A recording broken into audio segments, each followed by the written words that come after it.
told you, man. Best capologist in the league. And that's how it's done. Watch out!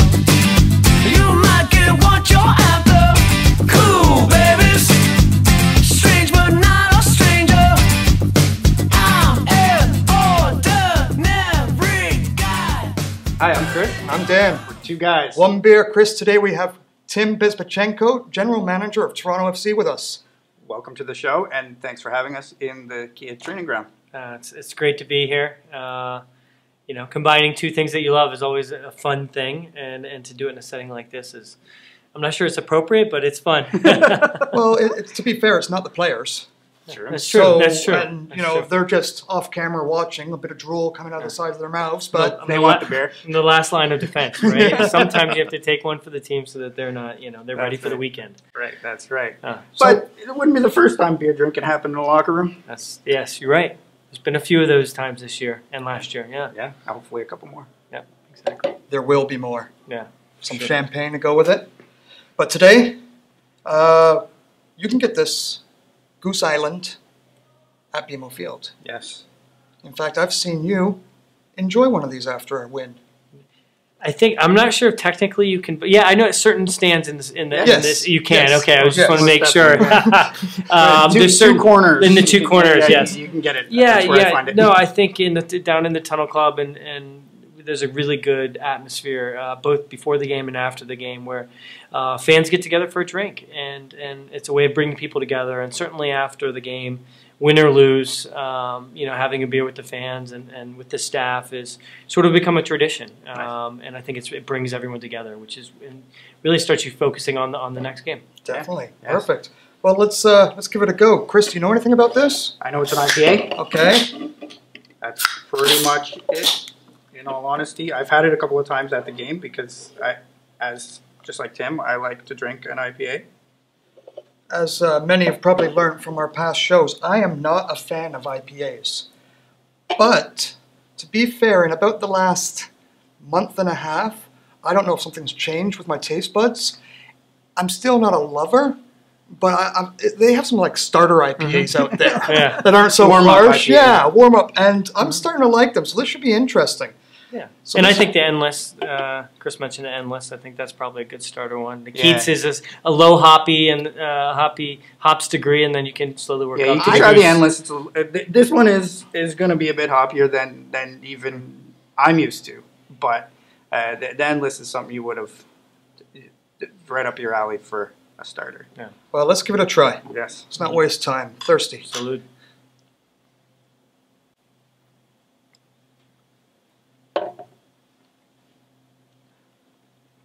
That isn't bad at all. It's not strong. No, it's I love the piney flavor. There's some pine and some citrus, I think. Absolutely. 100%. You nailed it on the head. 5.9% alcohol. It's considered a strong ale. I like the citrus in this. Wow. Yeah, like I good, said, right? yeah. We're converted. Another one.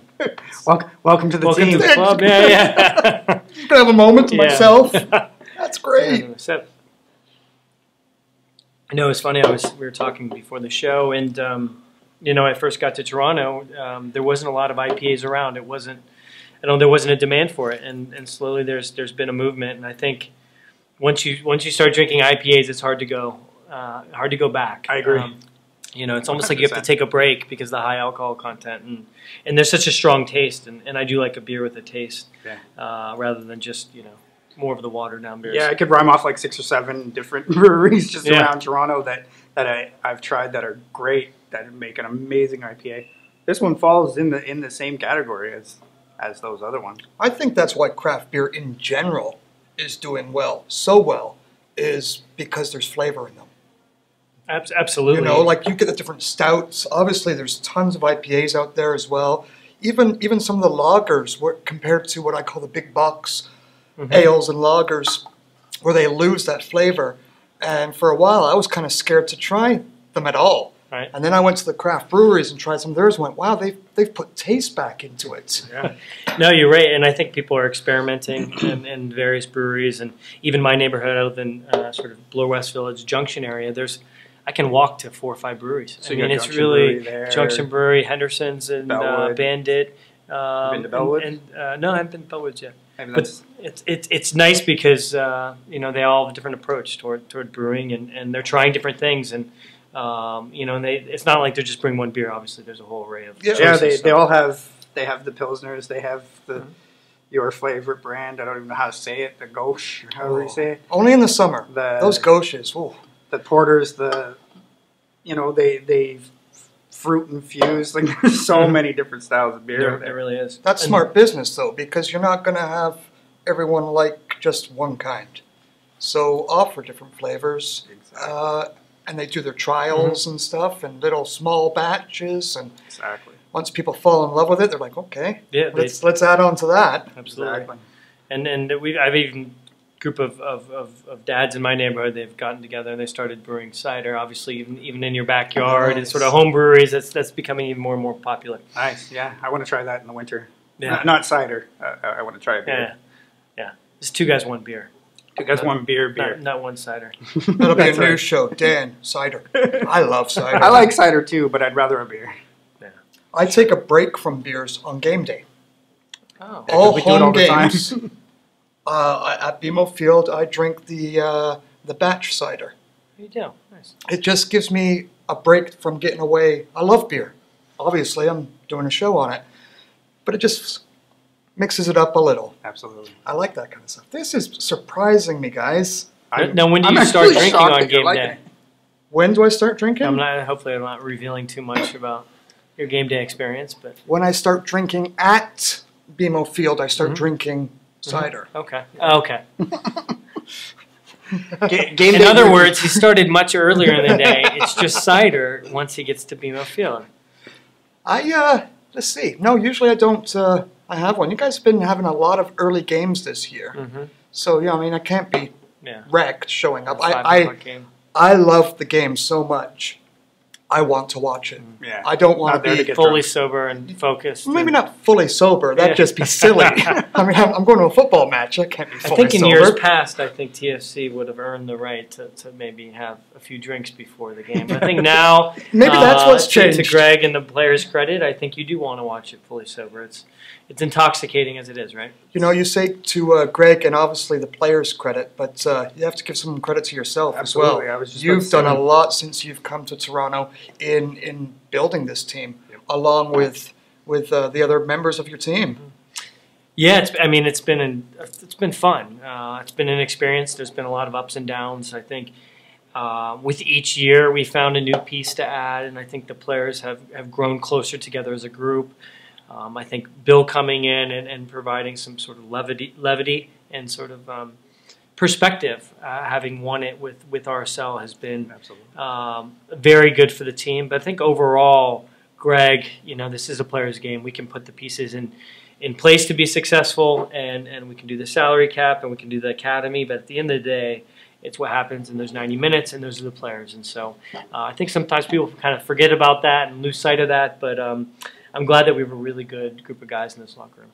You know, we've been lucky. We've talked to quite a few of the players, and they all do say the same thing, that the team as a whole is tight and together. Yeah. I mean, there's no years past, as you've mentioned, the locker room wasn't always probably the funnest place to be, just with personalities and stuff. Right. But this group and the whole package is something amazing to watch as fans. Yeah, a lot of the guys that were here when I first got my season tickets are still here. They're still playing for the team, like Justin Morrow, Nick Haglin, a few other guys that I can't really think of right now. Yeah. But Ashley all Morgan, these names Astoria. I'm looking around like, who else is here It's when I pretty started? easy. You can It just is, look around. yeah. Because some of them came before, but they're still here. But like the fact And that's that the they're theme that we here, tried to, that's one of the, I think the bedrocks of this team is since I came in and Greg came is need to have some continuity and some stability, and that comes down to some of the players in the locker room. You have to build around, obviously, Michael being right at the beginning of that for us. That's critical, and I don't think even in the first couple of years there were some things that the team is still trying to find its identity, and I think winning helps any team come Absolutely. together. You know, you're going to like the players more if Yes. if you're winning. And Yeah. so if you don't have those shared experiences, as we say, then it's going to be very hard to grow and progress as a team.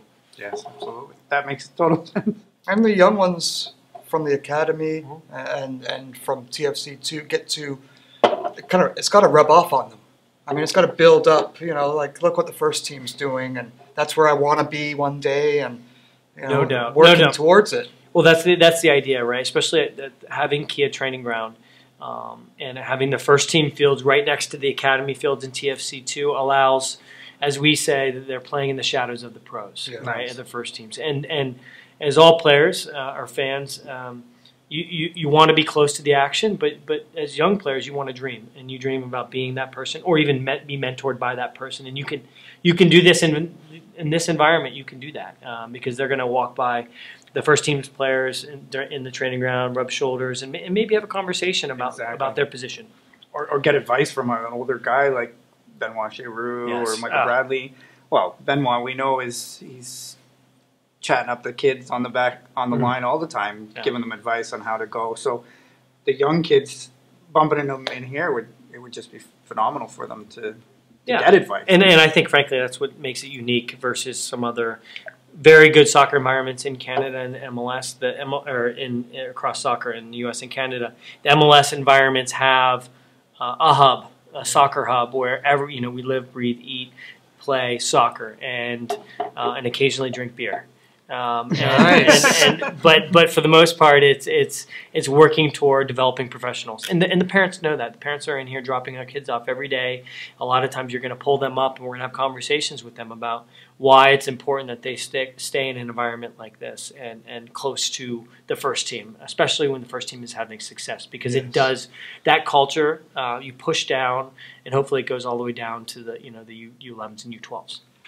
All right, so I'm going to ask one more question, real simple, because you've noticed since you've been with us today that we're very hard-hitting. Yes. Yeah. And You got the tough questions. Tackling. yeah, we get in there. Studs up. Playoffs start right away. Who do you think is your toughest competition to get us all the way through? There's Both a number. sides. Look. I think it's in MLS. There's so much parity. On any given day, anybody can beat anyone. What I would say is what we've seen the formula in Major League Soccer to be successful in the playoffs. It's momentum in the playoffs. Who's playing well at the right moment? And right now, the Columbus Crew is playing some incredible soccer. I don't think they've lost in maybe 7 or 9 games. They might not have the name players, but they have the momentum. They have the confidence. They got a keeper. And sometimes they do. And I just think that sometimes you can overlook a team like that just because they don't have the names. And then they had some news that a team they might be looking to move out of Columbus into Austin. Yeah. So I don't know if that plays into sort of to show the fans and everyone that they're a good team and that they deserve to have a team in Columbus. So there's a lot of factors that you got to beat all the best teams to get to the MLS Cup. So I don't think we're afraid of any team, but that's a team that you got to be cognizant of and aware of. And then in the West, it's a crapshoot. There's a lot going on. It is. It's still not decided. I just say it would be fun if we had an all-Canadian final. I kind of like that idea. If we played the Caps, our friends out west in the MLS Cup finals at BMO Field, that would be fantastic. So instead of who I don't want to play, how about I'll pick a winner coming out of the West? We will take them any day of the week. I'm worried how upset MLS as they might get. company will feel about an all-Canadian, but I think that's we what we want. had more Canadian watchers last year, viewers, just in Canada than the MLS Cup did before in all the United States. Yeah, it's called Toronto FC. Yeah, yeah, right. Toronto That's true. supporters. It's called the GTA. That's it. That's right. Well, thanks a lot for inviting us to the training ground and letting us be in the locker room with all the stuff around us, which is really cool if you're a fan, and even if you're not a fan, this is So pretty cool. This is a phenomenal facility. So thanks a ton, Tim, and we'll see you in the playoff games. Hey, thanks for having me. I'll see you guys down at BMO Field. Definitely. Cheers. Cheers.